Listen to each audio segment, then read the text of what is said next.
I still remember the moment she said it. The casual way she dropped the bombshell, as if she were telling me she was meeting a friend for coffee.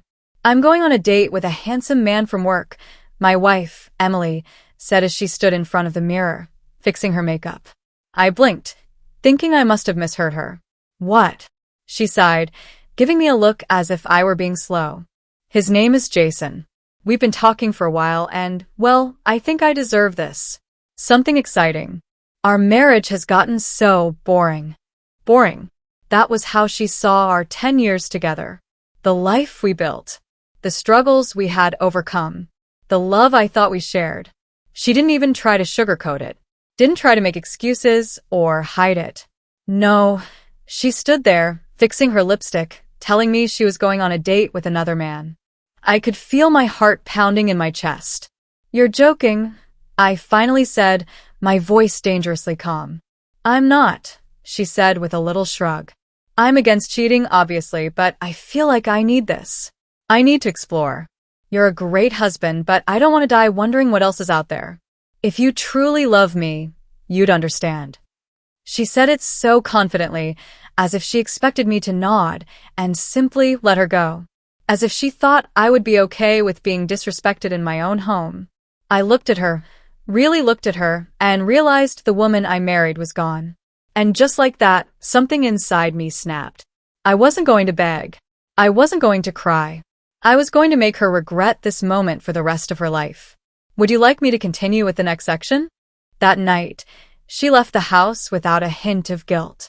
She wore the red dress I bought her on our anniversary last year, paired with the diamond necklace I had saved for months to afford. She even hummed to herself as she grabbed her purse, not once looking back at me.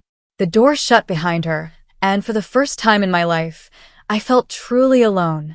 I sat there for a long moment, my mind racing.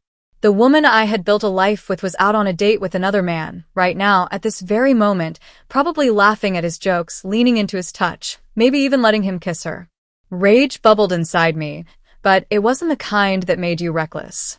No, this was a cold, calculating kind of fury. I refused to be the pathetic husband who sat at home while his wife openly disrespected him. She wanted to explore? Fine. She wanted excitement? I'd give her something she'd never forget. I got to work immediately. First, I accessed our shared bank account and transferred every last cent into my personal account. I had been the primary earner in our marriage, and while I had never been controlling about finances, I wasn't about to let her fund her new lifestyle with my hard-earned money.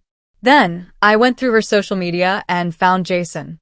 He was exactly what I expected, tall, cocky, with a gym obsession that screamed midlife crisis. His profile was filled with pictures of himself flexing in office bathrooms and motivational quotes about winning at life. I chuckled darkly. A few minutes of digging revealed something interesting. Jason was engaged. His fiancée, a sweet-looking woman named Lily, had just posted about their upcoming wedding, gushing about how lucky she was to have found him. Perfect. I took a screenshot of Emily's flirty text to Jason, the ones she hadn't even bothered to hide from me, and sent them directly to Lily, along with a polite message. "Hey, Lily. You don't know me, but I thought you should see what your fiancé is up to tonight. My wife and Jason have been seeing each other behind her back. I'm truly sorry you're finding out this way. I imagined her world shattering just as mine had earlier, but unlike Emily, she didn't deserve it." After that, I gathered every piece of evidence of Emily's betrayal, texts, receipts, everything, and emailed them to my lawyer. Divorce papers would be filed first thing in the morning. I wasn't done yet. Emily had no idea, but our house was in my name. I had inherited it from my grandfather years before we got married. I had always considered it our home, but now it was just mine. I packed up all her belongings, stuffing them into garbage bags, and set them neatly by the front door. By the time she came home, giggling to herself, the locks had already been changed. She rattled the doorknob, confused, before pounding on the door. "Hey, the key isn't working." I opened it just enough to meet her shocked gaze. "That's because you don't live here anymore," I said, my voice as cold as ice. Her smile faded. What are you talking about?" I stepped aside, revealing the trash bags filled with her things. You made your choice, Emily. Now you can live with it. Her face twisted in shock, then rage. You can't just kick me out. I can, I said, holding up the house deed with my name on it. And I did. Her jaw dropped. She stammered for a moment, searching for something to say, but all that came out was a strangled, furious noise. Enjoy your new adventure, I added, then shut the door in her face. She screamed, pounded on the door, but I didn't care. I walked away, feeling lighter than I had in years. Emily wanted excitement. Now she had it. Would you like me to continue with section 3? Emily's screams outside eventually faded into silence. I didn't bother checking if she had left. She had nowhere else to go. That wasn't my problem anymore. I sat down on the couch, exhaling deeply. The weight of betrayal still sat heavy on my chest, but there was a sense of satisfaction, too. I had acted quickly, decisively. I didn't let her walk all over me. My phone buzzed. A message from an unknown number. You son of a bitch. You ruined everything. Jason. I smirked, leaning back as I read his furious text. It didn't take a genius to figure out what had happened.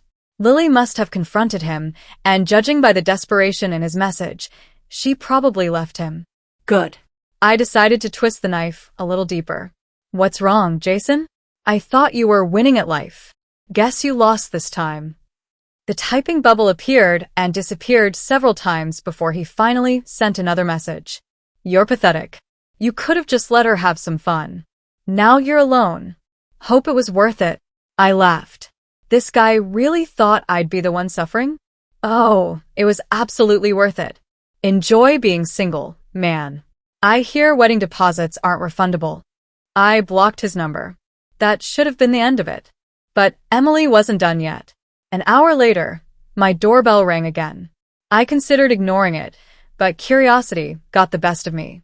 When I opened the door, there she was, makeup smudged, eyes red from crying. Please, she whispered. Let me come inside. Let's talk. I folded my arms unmoved. Talk about what? How you wanted to explore with another man while I waited at home like a fool. She wiped her eyes. I wasn't thinking. I got caught up in the moment. But now that I see what I've lost, You don't get to regret it now. I cut her off. You made your choice. And now Jason's fiancé knows what kind of man he is. I wonder, does he even want you now? She flinched. I don't know. I shook my head. Then maybe you should go find out. Please, she begged, reaching for my arm. We've been together for 10 years. That has to mean something. I pulled away. It did.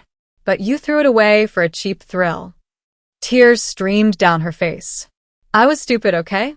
I was selfish. But we can fix this. I love you. I stared at her, at the woman who had once been my everything. You don't love me, Emily. You love the security I gave you. But now that it's gone, you're scared. She opened her mouth to argue, but I wasn't interested in hearing any more lies. Goodbye, Emily. I shut the door for the last time, locking it. She sobbed outside, pleading for another chance. But I had given her all the chances she needed. This time I was done. Would you like me to continue with the final section? The next morning, I woke up feeling lighter than I had in years. No more wondering if my wife truly loved me. No more pretending everything was fine while she daydreamed about another man. I checked my phone. Several missed calls from Emily, all ignored. A few from mutual friends, probably wanting to know what had happened. I didn't care. Let them take her side if they wanted. I knew the truth. Then a message caught my eye. It was from Lily, Jason's ex-fiancée. Thank you for telling me the truth. I packed my things and left him last night. He tried to deny it, but the proof was all there. He begged me to stay, but I told him I deserve better. And so do you? Stay strong. I smiled. At least one of us had escaped the wreckage with dignity. Later that day, I met with my lawyer to finalize the divorce filing. Since the house was in my name and I had moved all our shared money, Emily was left with nothing. She hadn't worked in years, always claiming she didn't need to because I provided. Now, she was realizing just how much she had taken that for granted. She texted me again that evening. I have nowhere to go. Please, can we talk? I didn't respond. I had spent too long being the man who forgave, the man who put others before himself. But now? Now, it was time to put myself first. A week passed, then another. I heard from a friend that Emily had tried to reach out to Jason, only to be turned away. Without his fiancé's financial support, he was struggling himself. She had gambled everything, our marriage, our home, her stability, on a man who never truly wanted her. And she lost. Meanwhile, I was already moving on. I started hitting the gym again, focusing on my work, reconnecting with people I had neglected during my marriage. It was strange, realizing how much of myself I had given up to keep Emily happy. Now, I was reclaiming every part of my life. One evening, I got another text from an unknown number. Hey, I know this is random, but I'd love to grab a coffee sometime. No pressure, just two people who deserve better. Lily, asterisk, asterisk. I stared at the message for a moment, then smiled. Revenge was satisfying. But moving forward? That was the best payback of all. The end.